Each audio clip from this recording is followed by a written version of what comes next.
আসসালামু আলাইকুম ওরহমতুল্লাহ। আশা করি আপনারা সবাই ভালো আছেন এবং সুস্থ আছেন। ল স্টুডেন্টস ন্যাশনাল ইউনিভার্সিটি বিডিএর পক্ষ থেকে আপনাদের আজকের আয়োজনে আমরা শুভেচ্ছা জানাচ্ছি। আমরা গত ক্লাসে ইসলামী উত্তরাধিকারী আইনের মৌলিক দিকগুলো নিয়ে আলোচনা করেছি। তারই ধারাবাহিকতায় ইসলামী উত্তরাধিকার আইনের আজকে দ্বিতীয় ক্লাস। চলুন কথা না বাড়িয়ে ক্লাসে মনোযোগ দিই। তবে কিছু কথা না বললেই নয়। প্রিয় শিক্ষার্থীবৃন্দ, আমাদের ইসলামী উত্তরাধিকার আইনে গত ক্লাসে আমরা দেখেছিলাম যে রাসূল সাল্লাল্লাহু আলাইহি ওয়াসাল্লাম বলেছেন এই ফারায়েজ হচ্ছে জ্ঞানের অর্ধেক। সুতরাং আপনারা মনোযোগ সহকারে এই ক্লাসগুলো করবেন। আশা করি এই ক্লাসগুলো করার মাধ্যমে ফারায়েজের বিভিন্ন প্রশ্ন থেকে আপনারা উত্তর পাবেন এবং নিজেরা ফারায়েজের বিভিন্ন প্রশ্নের উত্তর করতে আরও আত্মবিশ্বাসী হয়ে উঠবেন। চলুন শুরু করি। শুরু করার আগে আরেকটু বলি যে আপনারা যদি খাতা কলম নিয়ে বসেন তাহলে মনে হয় আরও ভালো হয়। কিছু কিছু নোট ডাউন আপনারা করলেন নিজেদের খাতায়, তাহলে আপনারাও পরবর্তীতে উপকৃত হবেন। চলুন আজকের ক্লাসের শুরুতেই আমরা দেখব মৃত ব্যক্তির সম্পদ বন্টনের পূর্বে করণীয় কার্যাবলীগুলো কি কি, অর্থাৎ মৃত ব্যক্তির যে সম্পদ রেখে গিয়েছেন সেই সম্পদ বন্টনের পূর্বে আমাদের কি কি করতে হবে ওই সম্পদের থেকে। প্রথমত হচ্ছে দাফন কাফন করতে হবে, অর্থাৎ মৃত ব্যক্তি যেই সম্পদটা রেখে গেছে সেই সম্পদের আলোকে দাফন কাফন করতে হবে। এবং কাফন অর্থাৎ হচ্ছে যেই আমরা হচ্ছে মৃত ব্যক্তিকে যেই কাপড় পরিধান করিয়ে বিদায় দিই, মুসলিমদের কবরে শায়িত করি, সেই কাফনের জন্য পুরুষদের জন্য হচ্ছে 3 কাপড়ে এবং নারীদের জন্য 5 কাপড়ে কাফন করতে হবে। দাফন কাফন হবে মধ্যম পন্থায়, অর্থাৎ মৃত ব্যক্তির রেখে যাওয়া সম্পত্তি থেকে দাফন কাফন করতে হবে এবং এই দাফন কাফনটা অতি অড়াড়ম্বরও করা যাবে না, আবার একদম কৃপণতার মধ্যেও ফেলে দেওয়া যাবে না। একে অবশ্যই মধ্যম পন্থায় দাফন কাফন করতে হবে। দ্বিতীয়ত হচ্ছে মৃত ব্যক্তি যদি ঋণী থাকে, অর্থাৎ মৃত ব্যক্তির যদি ঋণ থাকে তবে এই ঋণটা হচ্ছে পরিশোধকরণ করা, অর্থাৎ দাফন কাফনের পরে যেই সম্পদ মৃত ব্যক্তির আছে ওই সম্পদ থেকে তার যদি ঋণ থেকে থাকে তাহলে তা পরিশোধকরণ করা। এই ক্ষেত্রে লক্ষণীয় হচ্ছে যে মৃত ব্যক্তির যে স্ত্রী আছে, বিবাহের সময় তার যে দেনমোহর ধার্যকরণ করা হয়েছিল সেই দেনমোহর যদি না দেওয়া হয় তখন তাহলে স্ত্রীর দেনমোহর প্রাপ্য হয় এবং তা পূরণ করতে হবে। এই স্ত্রীর দেনমোহরটা মৃত ব্যক্তির ঋণ হিসাবে গণ্য হবে। তৃতীয়ত যে জিনিসটা দেখব আমরা সেটা হচ্ছে মৃত ব্যক্তি যদি কোনো ওসিয়ত করে যান, যেটার ইংরেজি শব্দ আমরা উইল হিসাবে জানি, তবে অবশিষ্ট যেই সম্পদ দাফন কাফন এবং ঋণ পরিশোধের পরে অবশিষ্ট যেই সম্পদ আছে সেই সম্পদ থেকে এই মৃত ব্যক্তির করে যাওয়া উইল বা ওসিয়তটি পূরণ করতে হবে। এই ক্ষেত্রে লক্ষণীয় যে মৃত ব্যক্তি চাইলেই সম্পূর্ণ সম্পদ কিন্তু উইল করতে পারবেন না। মৃত ব্যক্তির যে সম্পদ আছে তার সর্বোচ্চ 1/3 মৃত ব্যক্তি উইল করে যেতে পারবেন। অর্থাৎ প্রথমে আমরা দাফন কাফনের খরচ নির্বাহ করব, তারপর মৃত ব্যক্তির বাকি যেই সম্পদ থাকে সেখান থেকে তার যদি ঋণ থেকে থাকে ঋণ পরিশোধ করব এবং তিনি যদি কোনো ওসিয়ত বা উইল করে যেয়ে থাকেন তাহলে অবশিষ্ট সম্পদ হতে সেই ওসিয়ত আমরা ওসিয়ত যার নিকটকরণ করা হয়েছে তাকে পৌঁছে দিব। তারপর আমরা মৃত ব্যক্তির ওয়ারিসদের মধ্যে সম্পত্তি বন্টন করতে পারবো। আশা করি এই টপিকটি সম্পর্কে আপনারা বিস্তরভাবে ধারণা লাভ করলেন এবং পরিপূর্ণভাবে ক্লিয়ার হলেন। আসুন আমরা পরবর্তী টপিকের দিকে ধাবিত হই। ইসলামী উত্তরাধিকার আইনকে আমরা ফারায়েজ বলে জানি, যেটি আমরা গত ক্লাসে আলোচনা করেছি। এই ফারায়েজে আল কোরআনে ফারায়েজে নির্ধারিত অংশগুলো কি কি সেইটি নিয়ে আমরা এখন একটু জেনে নেই। চলুন। পবিত্র কোরআনে মহান আল্লাহ রাব্বুল আলামিন ফারায়েজের জন্য নির্ধারিত অংশ রেখেছেন 6টি, অর্থাৎ 6টি নির্ধারিত অংশ মহান রব আমাদের ফারায়েজের জন্য নির্ধারণ করে রেখেছেন। প্রথমটা হচ্ছে অর্ধাংশ, দ্বিতীয়টা হচ্ছে 1/3, তৃতীয়টা হচ্ছে 2/3, চৌথটা হচ্ছে 4 ভাগের 1 ভাগ, 6 ভাগের 1 ভাগ এবং 8 ভাগের 1 ভাগ। অর্থাৎ মৃত ব্যক্তির সম্পদ বন্টনের ক্ষেত্রে কেউ কেউ অর্ধাংশ পাবে, কেউ কেউ 1/3 পাবে, কেউ কেউ 2/3 পাবে, কেউ কেউ 1/4 পাবে, কেউ কেউ 1/6 পাবে, আবার কেউ কেউ 1/8 পাবে। আশা করি আপনারা এই 6টি ধাপ মনে রাখবেন এবং মনে রাখলে আপনারা পরবর্তীতে বোঝার ক্ষেত্রে উপকৃত হবেন। আরও সামনের দিকে যদি আমরা এগিয়ে যাই তাহলে দেখব যে ফারায়েজের প্রাপ্য শ্রেণী কারা। পবিত্র কোরআনে আল্লাহ রাব্বুল আলামিন 12 শ্রেণীর মানুষকে ফারায়েজের প্রাপ্য হিসাবে নির্ধারণ করেছেন। অর্থাৎ কোরআনে বলে দেওয়া আছে যে এই 12 শ্রেণীর মানুষ ফারায়েজের হকদার, এবং তাদের মধ্যে দেখেন যে 4 শ্রেণীর হচ্ছে পুরুষ এবং 8 শ্রেণীর হচ্ছে নারী। আমরা গত ক্লাসে দেখেছিলাম আল্লাহ কিভাবে নারীর সম্পদকে প্রাধান্য দিয়েছেন এবং নারীদের একটি সম্পত্তিতে অধিকার তৈরি করে দিয়েছেন। আজকে আমরা দেখেন যে 12 শ্রেণীর মধ্যে মাত্র 4 শ্রেণীর পুরুষ সম্পদ পায়, কিন্তু 8 শ্রেণীর নারী কিন্তু সম্পদের হকদার হয়ে যায়। 4 শ্রেণীর পুরুষের মধ্যে রয়েছে পিতা, 2 নম্বর হচ্ছে পিতামহ মানে হচ্ছে দাদা, এবং প্রপিতামহ মানে হচ্ছে দাদার পিতা। তারপরে হচ্ছে বৈপিত্রেয় ভাই। বই মানে হচ্ছে ভিন্ন, পিত্রেয় মানে হচ্ছে পিতা। যাদের পিতা ভিন্ন কিন্তু মাতা একই, এরকম ভাইদেরকে বলা হয়, অর্থাৎ একই মায়ের গর্ভে জন্ম হয়েছে কিন্তু ভিন্ন ভিন্ন পিতার সন্তান, তাহলে এমন ভাইদেরকে বলা হয় বৈপিত্রীয় ভাই। আবার স্বামী, 4 নম্বরে হচ্ছে স্বামী। তো আমরা 4টা শ্রেণীর পুরুষ দেখলাম, পিতা, পিতামহ বা প্রপিতামহ, বৈপিত্রেয় ভাই এবং স্বামী। এই 4 শ্রেণীর পুরুষের কথা মহান আল্লাহ রাব্বুল আলামিন পবিত্র কোরআনে ফারায়েজের প্রাপ্য শ্রেণীর মধ্যে উল্লেখ করেছেন। আর নারীদের 8 শ্রেণীর মধ্যে যদি আমরা এবার আসি তাহলে প্রথমেই হচ্ছে স্ত্রী, কন্যা, পুত্রের কন্যা, সহধরা বোন। সহধরা বোন মানে হচ্ছে আপন বোন। বৈমাত্রীয় বোন, বৈমাত্রীয় মানে হচ্ছে ভিন্ন, মাতৃয় মানে হচ্ছে মাতা, অর্থাৎ ভিন্ন মাতার গর্ভে জন্ম নেওয়া বোন কিন্তু পিতা একই, অর্থাৎ মাতা ভিন্ন ভিন্ন কিন্তু তাদের পিতা একই। বৈপিত্রীয় বোন, অর্থাৎ একটু আগে আমরা যে বৈপিত্রীয় ভাই দেখলাম তেমন ভিন্ন পিতা কিন্তু মাতা একই হলে তাদেরকে বলা হয় বৈপিত্রীয় বোন। 7 নম্বরে হচ্ছে মাতা, 8 নম্বরে হচ্ছে দাদি বা নানি। আশা করি আপনারা এই 12টি শ্রেণী সম্পর্কে জানলেন, যার মধ্যে 4টি শ্রেণী হচ্ছে পুরুষ এবং 8টি শ্রেণী হচ্ছে নারী। এবার আসুন আমরা আরও একটু গভীরে প্রবেশ করি সম্পদ বন্টনে কার কত অংশ প্রাপ্য। অর্থাৎ হচ্ছে এই যে আমরা সম্পদগুলো বন্টন করব 12 শ্রেণীর মধ্যে, এই 12 শ্রেণীর মধ্যে কে কিভাবে সম্পদ পায় সেটি নিয়ে আমরা আলোচনা করি। এই আলোচনার মাধ্যমেই আপনারা ইলমুল ফারায়েজ সম্পর্কে মানে হচ্ছে ফারায়েজের যে মূল জ্ঞান সেই সম্পর্কে ধারণা লাভ করতে পারবেন। আশা করি আমরা সামনের দিকে গেলে আপনারা আরও পরিষ্কার হবেন।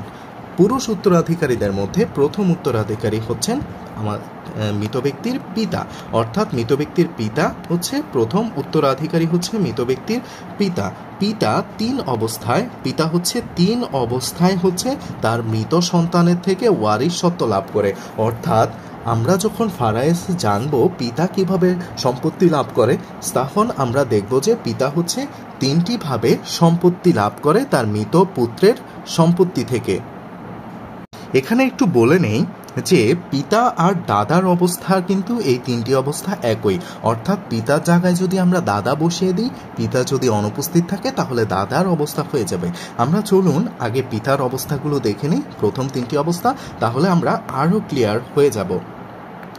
দেখুন অবস্থা 1, আমরা যে 3টা অবস্থা দেখলাম তার মধ্যে প্রথম অবস্থাটা হচ্ছে মৃত ব্যক্তির যদি পুত্র বা পৌত্রের মানে হচ্ছে নাতির বর্তমান থাকে, তবে মৃত ব্যক্তির পিতা সম্পূর্ণ সম্পদের 1/6 লাভ করবে, অর্থাৎ 6 ভাগের 1 ভাগ হচ্ছে মৃত ব্যক্তির পিতা লাভ করবে। আমরা তাহলে চলুন উদাহরণের দিকে একটু ধাবিত হই।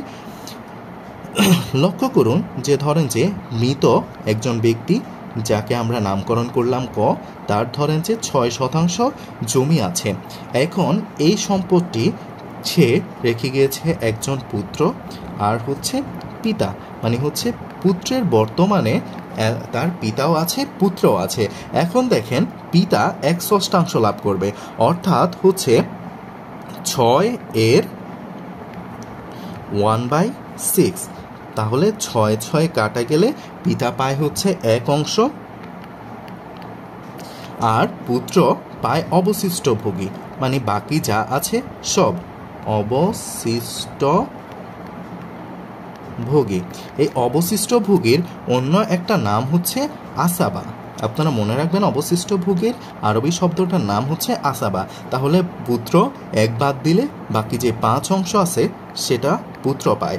এবার একটু লক্ষ্য করুন যে মৃত ব্যক্তির পুত্র বা পৌত্রের বর্তমানে মৃত ব্যক্তির পিতা সম্পূর্ণ সম্পদের 1/6 লাভ করে।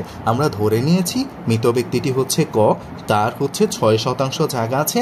এখন পিতা 6 এর 1/6 অংশ মানে হচ্ছে 1 অংশ পেল, আর পুত্র অবশিষ্ট ভোগী হিসাবে বাকি অংশটা পেল। আশা করি প্রথম অবস্থাটা আপনারা বুঝতে পেরেছেন। এবার আসুন যে আমরা অবস্থা 2 এর দিকে ধাবিত হই। মৃত ব্যক্তির পুত্র না থাকিয়া কেবল যদি কন্যা বা পুত্রী থাকে, অর্থাৎ আগের অবস্থায় আমরা দেখলাম যে মৃত ব্যক্তির পুত্র ছিল, এই অবস্থায় আমরা দেখব যে মৃত ব্যক্তির পুত্র নেই, আছে কি কন্যা বা পুত্রী থাকিলে মৃত ব্যক্তির পিতা 1/6 তো লাভ করবেই, এবং কন্যা বা নাতনিকে দেওয়ার পর অবশিষ্ট যে সম্পত্তি থাকে সেটাও হচ্ছে মৃত ব্যক্তির পিতা লাভ করবে। অর্থাৎ মৃত ব্যক্তির যদি পুত্র না থাকে, কেবল কন্যা বা পুত্রী যদি থাকে, তাহলে মৃত ব্যক্তির পিতা 1/6 এবং কন্যাকে দেওয়ার পর যে অবশিষ্ট সম্পদ থাকে যদি থাকে তাহলে অবশিষ্ট ভোগী হবে। এবার আমরা উদাহরণে যাই। যেমন ধরেন যে মৃত একজন ব্যক্তিকে আমরা ধরলাম হচ্ছে মৃত ব্যক্তি ক, তার 6% জায়গা আছে, তাহলে তার উত্তরাধিকারী রেখে গেছে হচ্ছে পিতা আর হচ্ছে 1 কন্যা। মহিলাদের উত্তরাধিকার যেহেতু আমরা পরে পড়ব, আমরা এখানে একটু সংক্ষেপে জেনে নেই যে কন্যা কিন্তু যদি মৃত ব্যক্তির একজন মাত্র কন্যা থাকে তাহলে সেই কন্যা কিন্তু অর্ধাংশ সম্পত্তি লাভ করে। অর্থাৎ হচ্ছে মূল সম্পত্তি যেই পুরো 1, সেই 1-এর হচ্ছে হাফ অংশ হচ্ছে এই কন্যা কিন্তু লাভ করবে। তাহলে আমরা 6 এর হাফ অংশ যদি দেই তাহলে হচ্ছে 3 3 3 অংশ, ঠিক আছে। আর পিতা লাভ করবে 6 এর 1/6 ইজিক্যাল টু হচ্ছে কত অংশ? 6 কাটা গেলে থাকে হচ্ছে 1 অংশ। আশা করি আপনারা বুঝতে পেরেছেন। এইবার দেখেন যে এই 1 আর এই 3 মিলে হলো 4, তাহলে পিতা অবশিষ্ট ভোগী, যার আরবি শব্দ হচ্ছে আসাবা হিসাবে আরও 3 আর 1 হচ্ছে 4, তাহলে হচ্ছে আরও 2 অংশের ভাগদার হবে, ঠিক আছে। তো পিতা মোট পেল হচ্ছে 3 অংশ, আর কন্যা 1 কন্যা থাকায় সে পেল হচ্ছে 3 অংশ। তো 3 হচ্ছে 6 অংশ। আবার একটু খেয়াল করুন যে এখানে বলছে যে মৃত ব্যক্তির পুত্র নেই, আমরা পুত্রকে বাদ দিয়ে পিতা এবং 1 কন্যাকে দেখলাম। তো মৃত ব্যক্তির পিতা হচ্ছে 1/6 লাভ করেছে, এবং অবশিষ্ট ভোগী হিসাবে যেহেতু সম্পদ থেকে যায় সেহেতু হচ্ছে সে আরও 2% সম্পদ বেশি লাভ করেছে। আশা করি আপনারা এই দ্বিতীয় অবস্থাটিও বুঝতে পেরেছেন। এবার আসেন যে অবস্থা 3-এর দিকে আমরা যদি একটু ধাবিত হই, তাহলে এখানে বলা হয়েছে যে মৃত ব্যক্তির পুত্র ও কন্যা কেউ যদি না থাকে তাহলে মৃত ব্যক্তির পিতা অবশিষ্ট ভোগী হিসাবে সম্পদ লাভ করবে। এখানে বলছে যে মৃত ব্যক্তির প্রথম অবস্থায় দেখছি যে আমরা পুত্র আছে কন্যা নাই, দ্বিতীয় অবস্থায় দেখছি যে কন্যা আছে পুত্র নাই, কিন্তু এখানে বলা হয়েছে যে মৃত ব্যক্তির পুত্র নেই কন্যাও নেই, তাহলে মৃত ব্যক্তির পিতা অবশিষ্ট ভোগী হিসাবে সম্পদ লাভ করবে। আসুন উদাহরণটা দেখি। ধরেন যে মৃত ব্যক্তি ক, যার 6 শতক জমি আছে, তার পুত্র কন্যা কেউ নেই, ধরলাম যে আছে যেহেতু পিতা আছে, আর ধরলাম যে মাতা আছে, ঠিক আছে। এবার অবশিষ্ট ভোগী হবে পিতা, যা থাকে আমরা জানি যে মাতা হচ্ছে সন্তান যদি থাকে মৃত ব্যক্তির তাহলে হচ্ছে মাতা 1/6 লাভ করে, কিন্তু মৃত ব্যক্তির যেহেতু সন্তান নেই সেহেতু মাতা কিন্তু 1/3 লাভ করে সম্পূর্ণ সম্পত্তির। অর্থাৎ কোনো সন্তানাদি না থাকলে মাতা সম্পূর্ণ সম্পত্তিরই 1/3 লাভ করবে। এখন পূর্ণাঙ্গ সম্পত্তি যেহেতু 6, তাহলে 6 এর 1/3 ইজিক্যাল টু 3 দুগুণে 6, 2 ভাগ, আর পিতা হচ্ছে আসাবা হিসাবে বাকি অবশিষ্ট ভোগী অর্থাৎ বাকি 4 অংশ হচ্ছে পিতা পাবে। এই 2 আর 4-এ সম্পূর্ণ সম্পত্তি 6 হয়ে গেল। আশা করি এই অবস্থাটিও বুঝতে পেরেছেন। এর মাধ্যমে পিতার 3টি অবস্থা কিন্তু আমরা জেনে গেলাম। এবার আসি পুরুষ উত্তরাধিকারের দ্বিতীয় অবস্থা, যেটা হচ্ছে পিতামহ বা হচ্ছে দাদার অবস্থা। এবার লক্ষ্য করুন যে দাদার অবস্থা কিন্তু পিতার মতোই, প্রথম 3টি অবস্থা কিন্তু পিতার মতোই। অবস্থা 1-এ এখানে যদি শুধুমাত্র পিতার বদলে আমরা বলতাম যে দাদা আছে, তাহলে এখানে পিতা না থাকলে দাদার উপস্থিতিতে পুত্র থাকলে দাদা 1/6 লাভ করত। দ্বিতীয় অবস্থায় যদি আমরা বলতাম যে এখানে কন্যার উপস্থিতিতে পিতা না হয়ে যদি দাদা হতো, তাহলে দাদা হচ্ছে এখানে 1/6 লাভ করত এবং আসাবা হিসাবে বাকি অংশ লাভ করত। এবং তৃতীয় অবস্থায় কন্যা এবং পুত্র না থাকিলে পিতার অবশিষ্ট ভোগী যেখানে হবে, এখানে হচ্ছে পিতা না থাকলে দাদা যদি থাকে তাহলে দাদা অবশিষ্ট ভোগী হয়ে যাবে। এটাই বলছে যে পিতামহের হচ্ছে 4টা অবস্থা উত্তরাধিকার লাভ করে থাকেন। লক্ষণীয় যে পিতামহের প্রথম 3টি অবস্থা পিতার অবস্থার সাদৃশ, যেটি আপনাদেরকে এতক্ষণ ধরে আমরা দেখালাম যে পিতার যেই 3টি অবস্থা আছে ওই 3টি অবস্থার সাদৃশ হচ্ছে পিতামহের অবস্থা। এবার আসুন যে পিতামহের যে 4র্থ অবস্থাটি আছে সেটি আমরা একটু দেখি। পিতামহের 4র্থ অবস্থায় বলা হয়েছে পিতা বর্তমানে দাদা এবং পিতামহর উত্তরাধিকার বঞ্চিত হন। অর্থাৎ পিতা যদি থাকে তাহলে দাদা অর্থাৎ পিতামহ উত্তরাধিকার বঞ্চিত হন। অর্থাৎ পিতা থাকলে একটা বিষয় মনে রাখবেন যে উত্তরাধিকার নিকটতম মানুষের কাছে যায়, অর্থাৎ নিকটাত্মীয়র কাছে যায়। মনে করেন যে আমার নিকটবর্তী হচ্ছে আমার পিতা, তারপর আসে আমার দাদা। অর্থাৎ হচ্ছে আমার সম্পত্তি সর্বপ্রথম আমার পিতা পাবে। তখন কোনো কারণে যদি পিতা না থাকে তাহলে ওই সম্পত্তি আমার দাদার কাছে যাবে। আশা করি বিষয়টা বুঝতে পেরেছেন। এখন আমরা দেখি, একটা উদাহরণ দিয়ে দেখালে আপনারা আরও বেশি ক্লিয়ার হবেন। ধরেন মৃত ব্যক্তি যিনি হচ্ছেন ক, তার ধরলাম যে 6% জায়গা আছে। এখন তার পিতা আছে, যেহেতু পিতা বর্তমান বলছে, দাদা আছে এবং হচ্ছে মাতা আছে। যেহেতু সন্তানাদি নেই সেহেতু হচ্ছে মাতা পাবে কত বলেন তো? হ্যাঁ, 1/3। 6 এর মূল সম্পদ হচ্ছে 6, তাহলে এই 6টা আমরা এখানে নিয়ে আসলাম। এই 6 এর 1/3 অর্থাৎ হচ্ছে 3 অংশ, আর পিতা হচ্ছে আসাবা। তাহলে পিতা অবশিষ্ট 3 গেলে আর থাকে হচ্ছে 3। এই 3 অংশ দাদা তাহলে কি হবে? পিতার কারণে বঞ্চিত। পিতার কারণে বঞ্চিত মানে পিতার উপস্থিত থাকার কারণে কিন্তু দাদা এখানে বঞ্চিত হলো। আশা করি বুঝতে পেরেছেন। এবার আসেন যে 4টি ব্যতিক্রম অবস্থায় দাদা বা পিতামহ সম্পত্তি লাভ করে। ব্যতিক্রম অবস্থাগুলো কিন্তু ইম্পর্টেন্ট। 4টি ব্যতিক্রম অবস্থা পিতামহ বা দাদা সম্পদ পায় না। তাহলে প্রথম অবস্থার দিকে যাই। মৃত ব্যক্তির পিতার বর্তমানে দাদা দাদি উভয় উত্তরাধিকার বঞ্চিত হয়। এটা একটু আগেই আমরা দেখে আসলাম যে দাদাও বঞ্চিত হবে, পিতারও বর্তমানে দাদিও বঞ্চিত হবে, উত্তরাধিকার বঞ্চিত হয়। অর্থাৎ মৃত ব্যক্তির পিতা যদি জীবিত থাকে তাহলে দাদাও যদি জীবিত থাকে, দাদিও যদি জীবিত থাকে, তবে শুধুমাত্র পিতাই কিন্তু উত্তরাধিকার পাবে। সেই ক্ষেত্রে দাদা এবং দাদি উত্তরাধিকার পাবে না। এই ক্ষেত্রে দ্বিতীয় কথাটি যেটি বলেছে যে মৃত ব্যক্তির পিতা যদি না থাকে, অবর্তমান থাকে, তাহলে দাদি 1/6 এবং দাদা অবশিষ্ট ভোগী হয়। এবার আসুন যে আমরা একটা উদাহরণ দেখি। তাহলে হচ্ছে আমরা এই প্রথম যেই কথাটা বলছে যে মৃত ব্যক্তির পিতার বর্তমানে দাদা দাদি উভয় উত্তরাধিকার বঞ্চিত হয়, এই মৃত ব্যক্তির এই কথাটার উপর একটা উদাহরণ দেখি। তাহলে চলুন, মৃত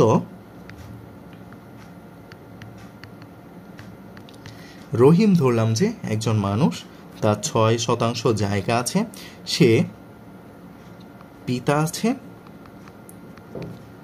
দাদা আর দাদি রেখে মারা গেল। এখন তার দাদা দাদি কি হবে? পিতা থাকার কারণে হচ্ছে তারা বঞ্চিত, পিতার কারণে বঞ্চিত। বর্তমানে বঞ্চিত হলো এই দাদা দাদি, আর পিতা হচ্ছে কি হবে, আসাবা বা অবশিষ্ট ভোগী হিসাবে সে পুরো সম্পত্তি, যেই 6 সম্পত্তিটা আছে সে পুরো 6% সম্পত্তি হচ্ছে পিতা লাভ করবে। এবার আমরা যে দ্বিতীয় কথাটি বলছে যে পিতার যদি অবর্তমানে, অর্থাৎ মৃতের পিতার অবর্তমানে দাদি 1/6 সম্পদ পাবে এবং দাদা অবশিষ্ট ভোগী হবে। এই উদাহরণটা যদি আমরা এদিকে একটু খেয়াল করি তাহলে দেখেন যে মৃতের, ধরেন যে আছে কে, দাদা আর আছে হচ্ছে দাদি, পিতা কিন্তু নাই, যেহেতু বলে দিছে এখানে যে পিতার অবর্তমানে। এখন দেখেন যে দাদি হচ্ছে মৃতের হচ্ছে এই যে 6% আছে, দাদি হচ্ছে এখানে পাবে 6 এর কত, এই যে 6 এর 1/6 অংশ, অর্থাৎ হচ্ছে 6 আর 1, 6 কাটা গেলে থাকে হচ্ছে 1, আর দাদা হচ্ছে আসাবা হিসাবে বাকি সম্পত্তি পাবে। আসাবা হিসাবে বাকি কত থাকলো, 6 থেকে 1 চলে গেলে হচ্ছে 5 থাকলো। এই 5% কিন্তু দাদার কাছে চলে যাবে। আশা করি এই দুইটি অবস্থায় কিন্তু আপনারা বুঝতে পেরেছেন।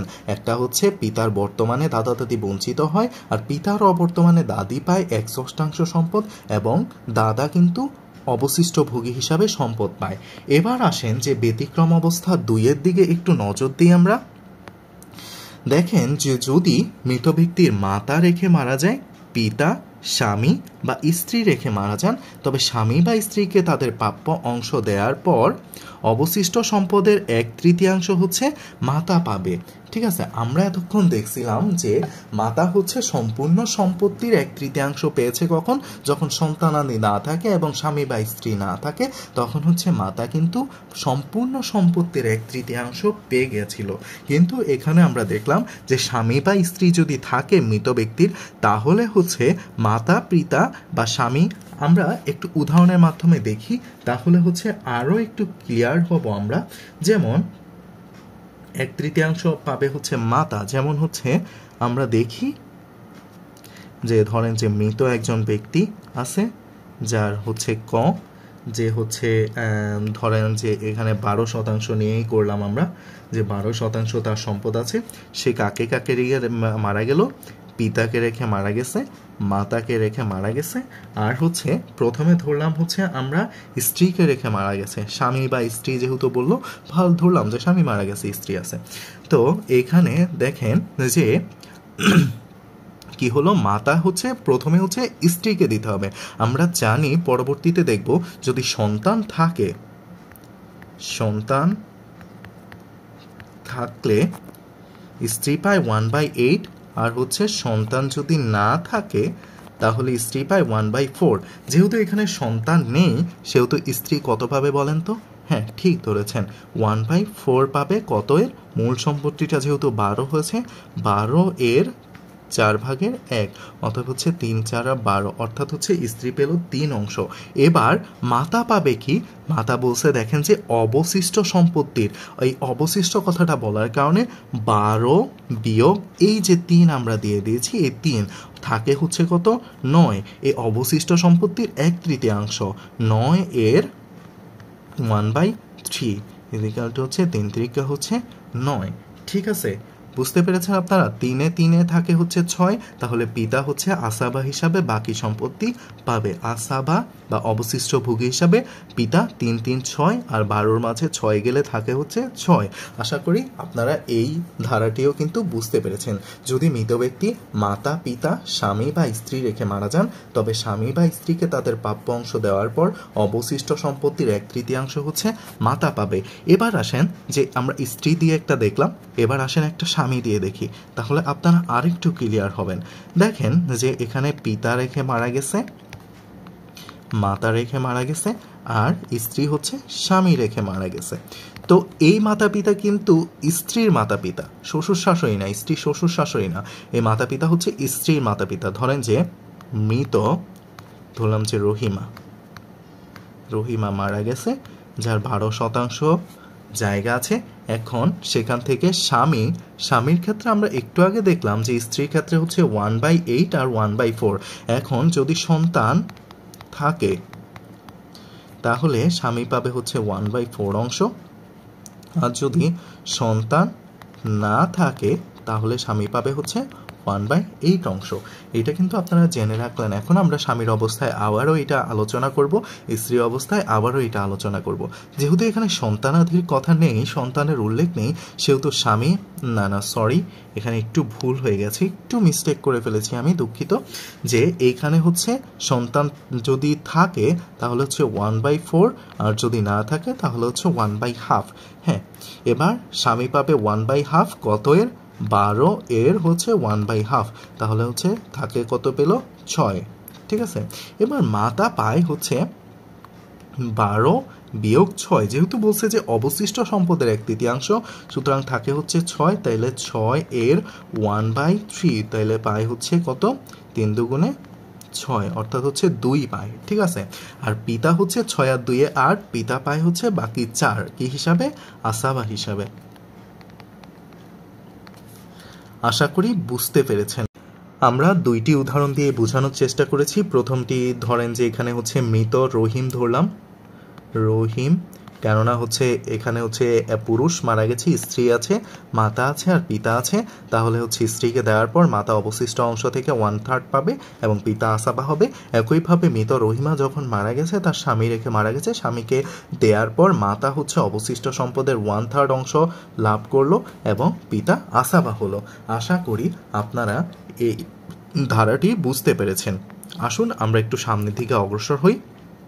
এখন এই 2 নম্বর ধারার যেই আমরা 2 নম্বর অবস্থার ব্যতিক্রম অবস্থা 2 দেখলাম, এই 2 নম্বর অবস্থায় হচ্ছে ইমামগণ একটু ভিন্ন ভিন্ন মতামত দিয়েছেন।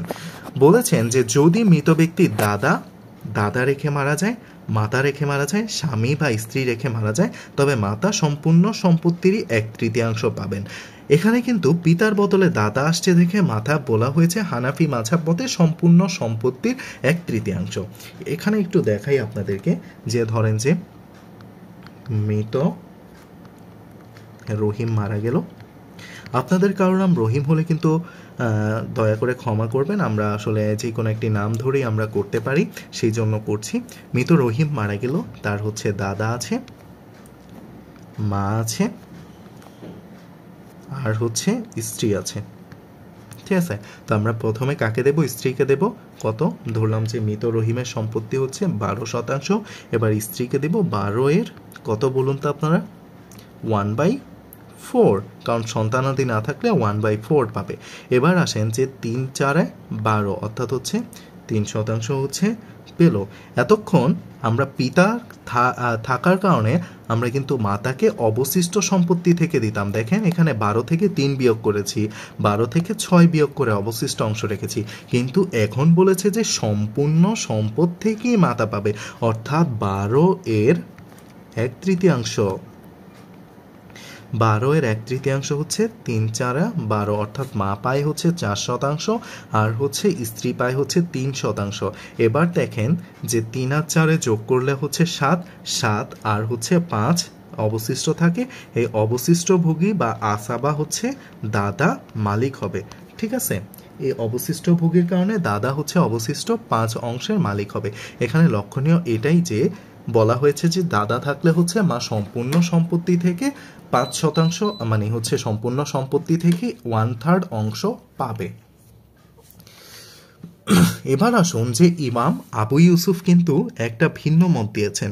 আবু ইউসুফের মতে হচ্ছে মাতা অবশিষ্ট সম্পদেরই 1/3 পাবে, অর্থাৎ আবু ইউসুফ বলেছেন পিতা থাকুক আর দাদা থাকুক, মাতা সব ক্ষেত্রেই হচ্ছে অবশিষ্ট সম্পদের 1/3 পাবে। অর্থাৎ আমরা যদি আবু ইউসুফের মাসালাটা দেখি, আবু ইউসুফ কিন্তু হচ্ছে হানাফি মাযহাবের একজন ইমাম, তিনিও হচ্ছে বড় ধরনের ইসলামিক ফকি, অর্থাৎ হচ্ছে ইসলামী আইনবিদ।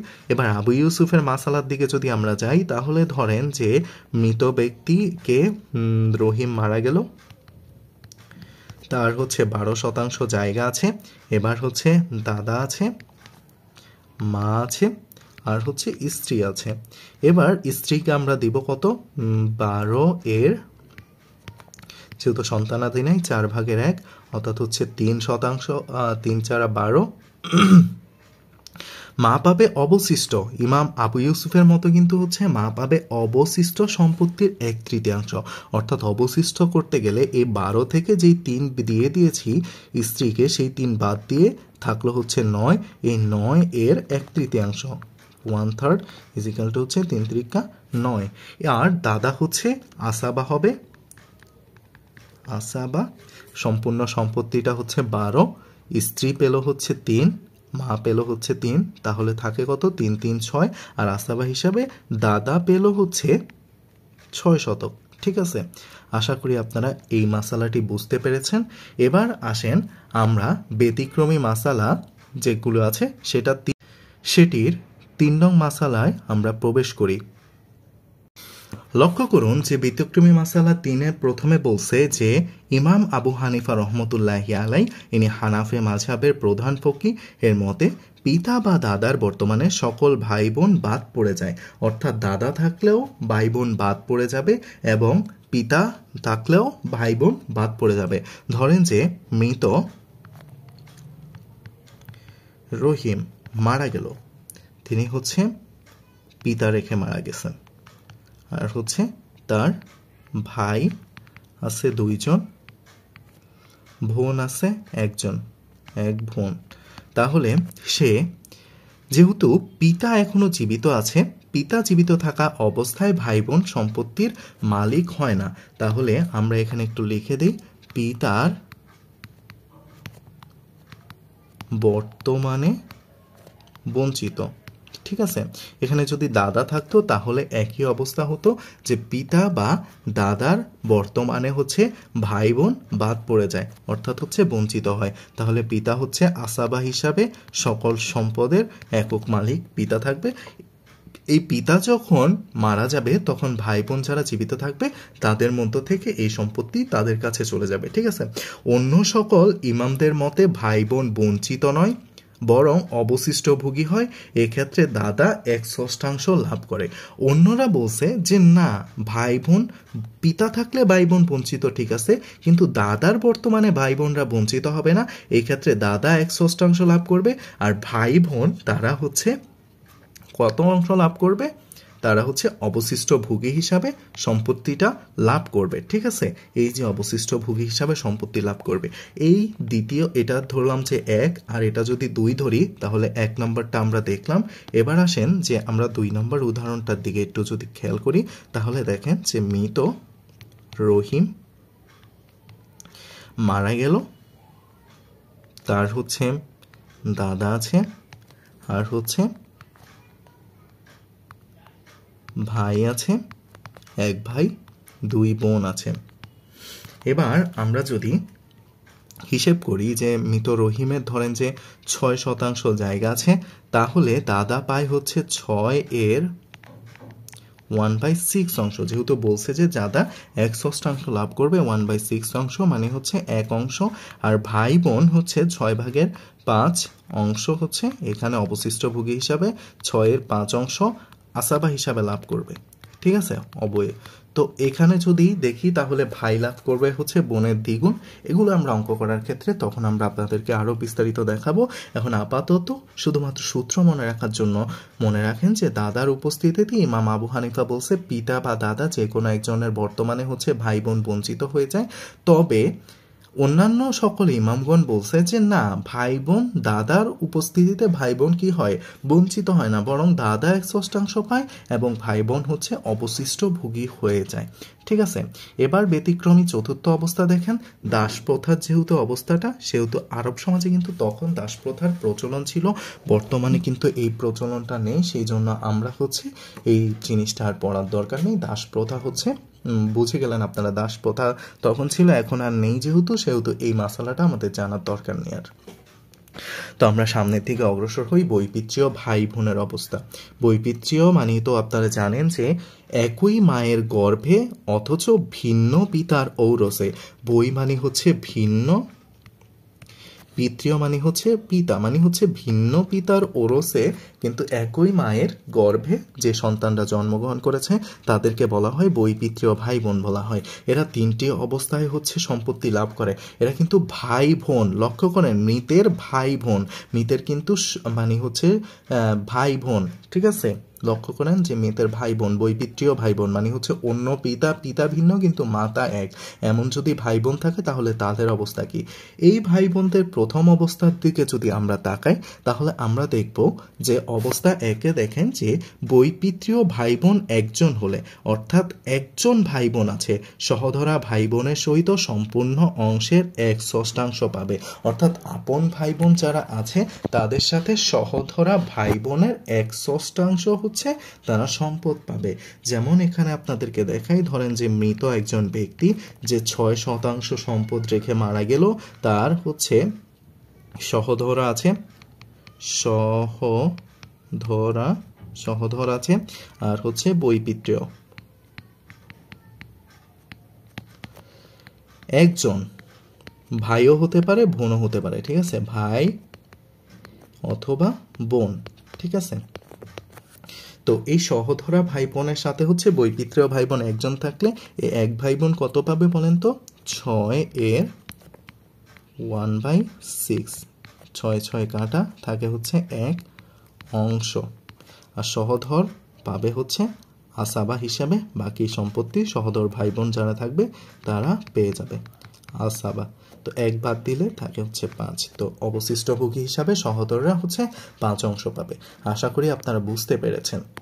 অবস্থা 2 এর ক্ষেত্রে যদি আমরা একটু দেখি তাহলে হচ্ছে বৈপিত্রীয় ভাই বোন 2 বা ততোধিক হলে 1/3 সম্পদ লাভ করবে। বৈপিত্রীয় ভাই বোন এতক্ষণ আমরা দেখলাম যে একজন, এখন দেখলাম যে 2 বা তার অধিক যদি হয় তাহলে সহধরা ভাই বোনের সাথে 1/3 সম্পদ লাভ করবে। এবার দেখেন যে মৃত ব্যক্তি, তার অন্য কেউ নাই, ধরলাম যে হচ্ছে সহধর আছে আর হচ্ছে বৈপিত্রীয় আছে দুইজন, ঠিক আছে। তো এখন এই বৈপিত্রীয় ভাই বোন দুইজনই হচ্ছে কত পাবে? এই দুইজন থাকার কারণে 2 বা ততোধিক হয়ে গেছে, তো এখানে হচ্ছে 1/3 লাভ করবে মোট সম্পত্তির। মৃতের মোট সম্পত্তি যদি 6 হয় তাহলে 6 এর 1/3 ইজিক্যাল হচ্ছে 2, আর হচ্ছে সহধর যেহেতু সহধররা হচ্ছে আসাবা হিসাবে বাকি হচ্ছে 4 লাভ করবে, ঠিক আছে। আশা করি হচ্ছে আপনারা বুঝতে পেরেছেন।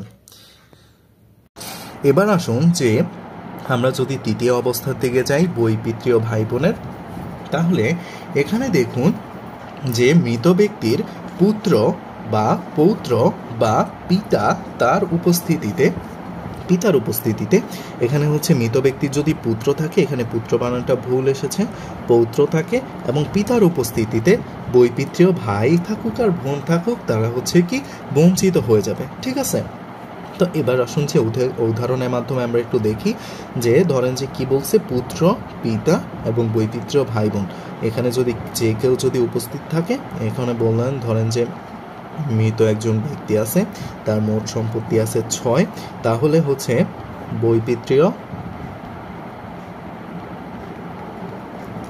বৈপিত্রীয় ভাই বোন আর আছে হচ্ছে পুত্র ধরলাম আছে, আর হচ্ছে পিতা আছে। তাহলে আপনারা বলুন তো এখানে পিতা কত পাবে? হ্যাঁ, আপনারা যদি ঠিকমতো ক্লাসটা মনোযোগ দিয়ে করেন তাহলে আপনাদের জানার কথা যে পুত্রের উপস্থিতিতে পিতা হোক আর মাতা হোক তারা 6/1 অংশ সম্পত্তি পায়, অর্থাৎ হচ্ছে 1 অংশ। আর হচ্ছে বৈপিত্রীয় ভাই বোন কেন বঞ্চিত বলেন তো? পুত্র বা পিতার কারণে হচ্ছে তারা হচ্ছে বঞ্চিত, পিতার কারণে বা উপস্থিতির কারণে হচ্ছে তারা বঞ্চিত হয়ে যায়। তাহলে বাকি যে অংশটা থাকবে সেটা হচ্ছে পুত্রের কাছে চলে যাবে। বাকি থাকলে হচ্ছে 6 থেকে 1 গেলে বাকি থাকে হচ্ছে 5, এই 5 হচ্ছে আসাবা বা অবশিষ্ট ভোগী হিসাবে পাই। আমি অবশিষ্ট ভোগী লিখছি না, কারণ অবশিষ্ট ভোগী লিখতে একটু সময় বেশি লাগে, সেই জন্য আমি হচ্ছে আসাবা লিখছি, ঠিক আছে। তো এবার আসেন যে মৃত ব্যক্তির স্বামীর অবস্থা কি। স্বামী 2টি অবস্থায়, মৃত ব্যক্তির মানে হচ্ছে মৃত স্ত্রীর উত্তরাধিকার লাভ করে থাকে স্বামী, মানে হচ্ছে স্ত্রী যদি মারা যায় তাহলে হচ্ছে স্বামী কিভাবে উত্তরাধিকার লাভ করে, এটা একটু আগে আমরা কিন্তু একটা উদাহরণের মধ্যে আমরা জেনে এসেছি। আবার এখানে একটু বিস্তারিতভাবে আলোচনা করি আমরা। স্বামী দুটি অবস্থায় মৃত স্ত্রীর উত্তরাধিকার লাভ করে থাকে। প্রথম অবস্থাটি হচ্ছে মৃত স্ত্রীর যদি কোনো সন্তান না থাকে তাহলে স্বামী সম্পূর্ণ সম্পত্তির অর্ধাংশ পাবে। অর্ধাংশ মানে কত জানেন তো? 2/1 পাবে। ঠিক আছে, তো আমরা যদি এখানে একটু উদাহরণ দেখি, ধরেন যে মৃত একজন বোন মারা গেল, যার হচ্ছে মৃত, ধরেন যে তার নাম দিলাম রহিমা, এগুলো একদম কমন নাম সেই জন্য দিচ্ছি। আপনাদের কারো নাম রহিম বা রহিমা থাকলে আপনারা দয়া করে কষ্ট পাবেন না। ঠিক আছে, তো মৃত ব্যক্তির স্বামী, ধরেন যে আমরা একটু বড় করি, ঠিক আছে, আরও কিছু নিয়ে আসি যে এগুলো আমরা জানলাম। সেগুলো হচ্ছে ধরেন যে পিতা আছে মৃত ব্যক্তির, মাতা আছে, হ্যাঁ, স্বামী আছে, ঠিক আছে, আর ধরেন যে ভাই আছে। হ্যাঁ, এখন আপনারা হিসাব করেন যে মৃত ব্যক্তির হচ্ছে স্বামী কত অংশ পাবে বলেন তো? হ্যাঁ, ঠিক ধরেছেন, মৃত ব্যক্তির স্বামী হচ্ছে 6/1/2 অংশ পাবে। ঠিক আছে, মানে হচ্ছে অর্ধাংশ পাবে। তাহলে কত পায়? 3 দুগুণে 6 অংশ। মাতা কত অংশ পাবে এবার বলেন তো? আমরা একটু আগে কিন্তু দেখেছি যে সন্তান সন্ততি যদি না থাকে, তখন পিতা যদি থাকে তাহলে মাতা হচ্ছে স্বামীকে বা স্ত্রীকে দেওয়ার পর অবশিষ্ট যে সম্পত্তি আছে সেই সম্পত্তির মোট সম্পত্তি যদি আমরা 6 ধরি, এখানে কিন্তু 6 ধরে করে ফেলেছি, তো মাতা কিন্তু অবশিষ্ট সম্পত্তির স্বামীকে দেওয়ার পর অবশিষ্ট সম্পত্তির, তাহলে 6 বিয়োগ স্বামীকে দিলাম হচ্ছে 3, তাহলে 3 থাকে হচ্ছে 3, তাহলে 3 এর হচ্ছে 1/3 সম্পদ কিন্তু মাতা পাবে। তাহলে 3 কাটা গেলে থাকে হচ্ছে 1, 3 আর 1 হচ্ছে 4, তাহলে পিতা উপস্থিত আছে, পিতা হচ্ছে 2 অংশ পাবে। কি হিসাবে? আসাবা হিসাবে। ঠিক আছে, আর ভাই কিন্তু এখানে পিতার কারণে বঞ্চিত, পিতার বর্তমানে বঞ্চিত। আশা করি আপনারা এই অংশটি বুঝতে পেরেছেন। এবার তৃতীয় অবস্থায় আসি, যে মৃত স্ত্রীর যদি সন্তান থাকে তাহলে স্বামী উত্তরাধিকার হিসেবে সম্পূর্ণ সম্পত্তির 1/4 হচ্ছে স্বামী পাবে। ঠিক আছে, এবার 1/4 স্বামী পেলে আগের জিনিসটাই আমরা একটু দেখি, যে মৃত ব্যক্তির কে আছে, ধরলাম যে পিতা আছে। উদাহরণ আমরা দেখলে বেশি বেশি প্র্যাকটিস করলে তাহলে আপনাদের এই জিনিসগুলোর হচ্ছে মৃতা, এখানে কিন্তু মৃতা ক মানে হচ্ছে একজন মহিলা, তার হচ্ছে 6% ধরি, যে 6% আছে, তাহলে মাতা আছে, পুত্র আছে, আর হচ্ছে স্বামী আছে। ঠিক আছে, তো এবার বলেন তো মৃত ব্যক্তির স্বামী কত অংশ পাবে? মৃত ব্যক্তির স্বামী পাবে 6/1/4 অংশ। এই 1/4 দ্বারা 6কে কাটাকাটি করলে কিন্তু আমরা 1.5 অংশ পাই। পিতা পাবে হচ্ছে, যেহেতু পুত্র আছে সেহেতু 6/1 অংশ, অর্থাৎ হচ্ছে 1 ভাগ। আর হচ্ছে মাতা পায় কত? একই রকম 6/1 পায়, মানে পুত্রের উপস্থিতিতে পিতা মাতা কিন্তু 1/1 পায়, অর্থাৎ 1 করে পালো। তো এখানে পাওয়ার পরে দেখেন যে 1 1 2 2 আর 1 হচ্ছে 3, 3.5, তাহলে 6 থেকে 3.5 বাদ গেলে পুত্র পায় বাকি হচ্ছে কত?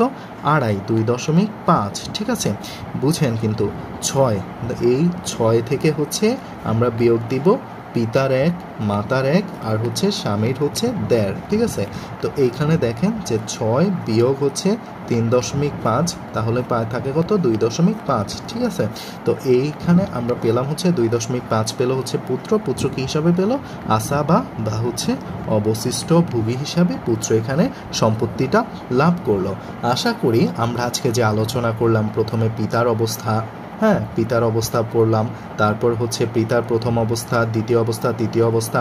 একই রকম দাদারও 3টা অবস্থা ছিল এবং একটা ব্যতিক্রম অবস্থা ছিল, এবং দাদার চতুর্থ অবস্থা পিতার উপস্থিতিতে দাদা বঞ্চিত হয়েছিল। তারপর দেখেন যে 4টি ব্যতিক্রম অবস্থায় দাদা পিতার সম্পদ পায় না। এখানে হচ্ছে ব্যতিক্রমগুলো কি? প্রথমত হচ্ছে প্রথম ব্যতিক্রম, দ্বিতীয় ব্যতিক্রম, তৃতীয় ব্যতিক্রম, চৌথ ব্যতিক্রম, এগুলো বিস্তারিত আলোচনা করেছি এবং পরবর্তীতে আমরা বৈপিত্রীয় ভাই বোনেরটা দেখেছি, এবং একদম শেষে হচ্ছে আমরা হচ্ছে কি স্বামীর অবস্থাটা দেখলাম। ঠিক আছে, আমরা 4 শ্রেণীর পুরুষের অবস্থাটা আজকে আমরা শিখলাম। পরবর্তী ক্লাসে ইনশাল্লাহ আমরা মহিলাদের অবস্থাগুলো নিয়ে আলোচনা করব। ততক্ষণ পর্যন্ত আপনারা এই বিষয়গুলো খাতায় নোট করে উদাহরণগুলো বোঝার চেষ্টা করেন। কোথাও যদি না বুঝে থাকেন তাহলে অবশ্যই আমাকে জানাবেন এবং কমেন্টের মাধ্যমে জানাতে পারেন, তাহলে আমি আপনাদের এই সলিউশন দেওয়ার চেষ্টা করব। আশা করি আপনারা আজকের ক্লাসটি ভালোভাবে উপকৃত হয়েছেন, আর এতক্ষণ সাথে থাকার জন্য আপনাদের সকলকে আন্তরিক ধন্যবাদ জানিয়ে আজকে আমি আমার ক্লাসটি শেষ করছি। আল্লাহ হাফেজ। আসসালামু আলাইকুম ওয়া রাহমাতুল্লাহ।